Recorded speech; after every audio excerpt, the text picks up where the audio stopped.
तो भाई finally dragon ball Dayma का एपिसोड नंबर 2 आ चुका है, जिसमें हमें ड्रैगन बॉल के वर्ल्ड के बारे में बहुत कुछ पता चला है और कुछ ऐसे ओजी मोमेंट्स देखे हैं, लाइक गोकू अपना पावरफुल यूज करता है दोबारा से। और इस एपिसोड में हमने ड्रैगन बॉल डायमा का ऑफिशियल इंट्रो और आउट्रो भी देखा है, जो एपिसोड 1 में नहीं था। और इंट्रो में हमने तीनों टामागामीज को भी देखा है। और एक इंपॉर्टेंट पॉइंट कि इंट्रो की स्टार्टिंग में गोकू डीमन रिल्म के तीनों ड्रैगन बॉल्स के पीछे, और शायद ये कोई फोर शेडोइंग हो सकती है। बाकी वो तो हमें आगे पता चल जाएगा। हम स्टार्ट करते हैं एपिसोड 2। और हाँ, जिसने भी एपिसोड 1 नहीं देखा तो वो मैंने अपने चैनल पे एक्सप्लेन कर रखा है, जाकर देख लो। एपिसोड 2 वहीं से स्टार्ट होता है जहाँ एपिसोड 1 एंड हुआ था, जिसमें गोमा शेनरॉन से अपनी विश मांगता है जितने भी लोगों ने माजिन बू से फाइट करी थी वो सारे बच्चे बन जाओ, और जो पहले ही बच्चे थे जैसे ट्रंक्स और गोटेन उन्हें बेबीज बना दो। ये विश पूरी हो जाती है, जिसके बाद गोमा कहता है कि अब मेरी सेकंड विश, बट शेनरॉन बोलता है नहीं, मैं तुझे दूसरी विश नहीं दूंगा। और वो बोलता है कि जो लोग dragon ball first time use करते हैं उन्हें मैं सिर्फ एक ही विश देता हूँ, और ऐसा बोल के वो चला जाता है। जिसके बाद हम देखते हैं अपने सेयांस को, जो कि छोटे छोटे हो चुके हैं, और फिर देखते हैं गोमा को जो रिग्रेट फील कर रहा है कि उसने क्यों थर्ड इविल आई नहीं मांगी, और अगर उसे पता होता कि उसके पास सिर्फ एक ही विश है तो वो यही मांगता। जिसके बाद गोमा बोलता है नेवा को, तू मेरे डीमन रिल्म की तीनों ड्रैगन बॉल्स को इकट्ठा कर। बट नेवा बोलता है कि अगर तुझे ड्रैगन बॉल्स चाहिए तो तुझे इन तीनों टामागामी से फाइट करना होगा। और गोमा बोलता है नेवा को कि तू फिर से अपना मैजिक यूज कर और अर्थ की ड्रैगन बॉल्स को कलेक्ट कर ले, जैसा उसने पहले करा था। बट नेवा बोलता है कि मैं सेम मैजिक 2 बार यूज नहीं कर सकता। आगे डेगोसु गोमा को बोलता है कि भले ही हम थर्ड इविल आई नहीं मिल पाई, बट हमारा प्राइमरी ऑब्जेक्टिव तो पूरा हो ही चुका है। जितने भी जी फाइटर्स थे वो अब ट्रांसफॉर्म हो चुके हैं बच्चों में, और डेंडे और मिस्टर पोपो भी बच्चे बन चुके हैं। जिसके बाद डेगोसु गोमा और नेवा यहाँ से भी चले जाते हैं, मगर साथ में डेंडे को भी ले जाते हैं अपने साथ। और गोमा ऐसा इसलिए करता है ताकि जो हमारे सेयंस है वो दोबारा से डंडे की मदद लेकर शेनरॉन को ना बुला ले और फिर से बड़े ना हो जाए। फिर हम देखते हैं जी फाइटर्स को, जो कि कंफ्यूज है कि आखिर वो बच्चे कैसे बन गए।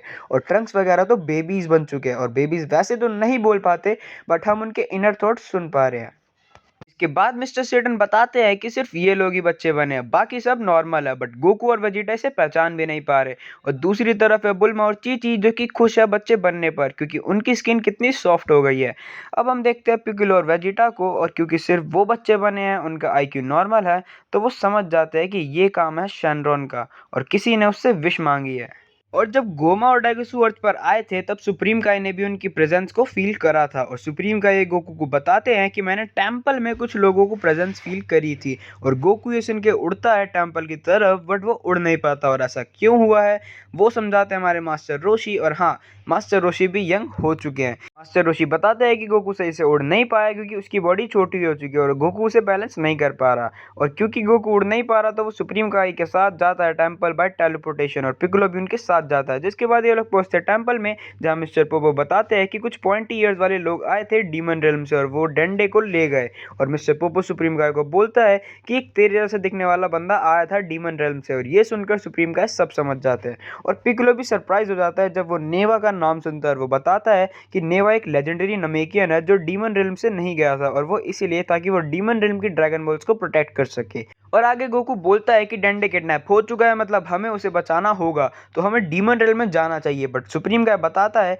कि हम सिंपली टेलीपोर्ट करके डीमन रिल्म में नहीं जा सकते। तो सुप्रीम काय किबिटो को भेज के सुप्रीम काय वर्ल्ड से स्पेसशिप लाने के लिए बोलता है, और किबिटो वो स्पेसशिप ले भी आता है। और सुप्रीम काय उसे चेक करके बताते हैं कि वो खराब है, बट फिकर नॉट, क्योंकि उनके पास है बुल्मा the greatest scientist of dragon ball world. जिसके बाद गोकू बुल्मा को लेने के लिए निकलता है, बट वो अभी भी सही से उड़ नहीं पा रहा। और ये देखकर पिccolo गोकू का मजाक उड़ाता है कि तू तो उड़ भी नहीं पा रहा, जिसको सुन के गोकू पिccolo को बोलता है कि तू उड़कर दिखाइए एक बार। बट हाँ, उसके बाद वहां पर बुल्मा आ जाती है वेजिटा के साथ, और बुल्मा शिप को देखने के बाद बोलती है कि मैं इसे ठीक तो कर दूंगी, बट उसके लिए मुझे 10 दिन चाहिए। जिसके बाद सीन शिफ्ट होता है 9 दिन बाद, जहाँ हम देखते हैं गोकू को 9 दिन बाद, जो कि अपनी ट्रेनिंग कर रहा है, और बाकी लोग थोड़ी प्लानिंग वगैरह कर रहे हैं, और बुल्मा जो है वो स्पेसशिप ठीक कर रही है।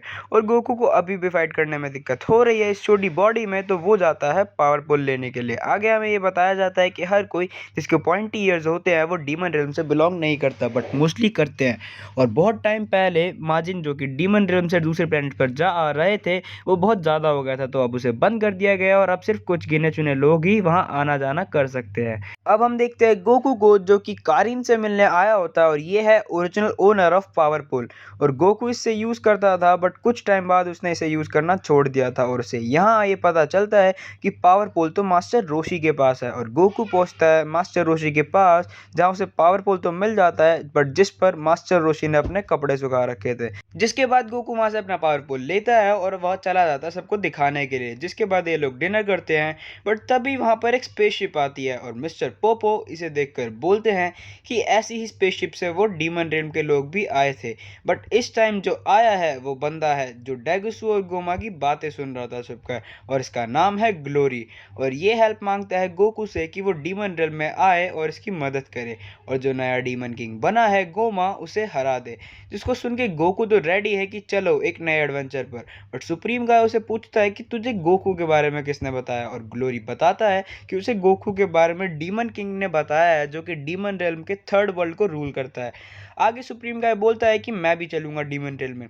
आगे वेजिटा भी बोलता है चलने के लिए, बट ग्लोरी मना कर देता है कि स्पेसशिप में सिर्फ 2 लोग ही जा सकते हैं। और हाँ, गोकू और सुप्रीम गाय जाते हैं डीमन रेल्म में, और इसी के साथ ये एपिसोड यहीं खत्म हो जाता है। इसके बाद हम आउटरो में पिccolo और वेजिटा को भी देखते हैं, मतलब वो भी आएंगे डीमन रेल्म में, और इसी के साथ एपिसोड एंड्स हियर। और अगर मैं बात करूँ इस एपिसोड की, तो ये मुझे थोड़ा सा स्लो फील हुआ एपिसोड 1 के कंपैरिजन में, बट ऐसा इसलिए भी क्योंकि एपिसोड 1 पूरे 32 मिनट का था। बाकी तुम्हारा क्या ओपिनियन है कमेंट सेक्शन में ज़रूर बताना, और वीडियो अच्छी लगी हो तो वीडियो को लाइक और चैनल को सब्सक्राइब करना। बाकी मैं मिलता हूँ ऐसी और वीडियोज़ के साथ, तब तक के लिए सायोनारा।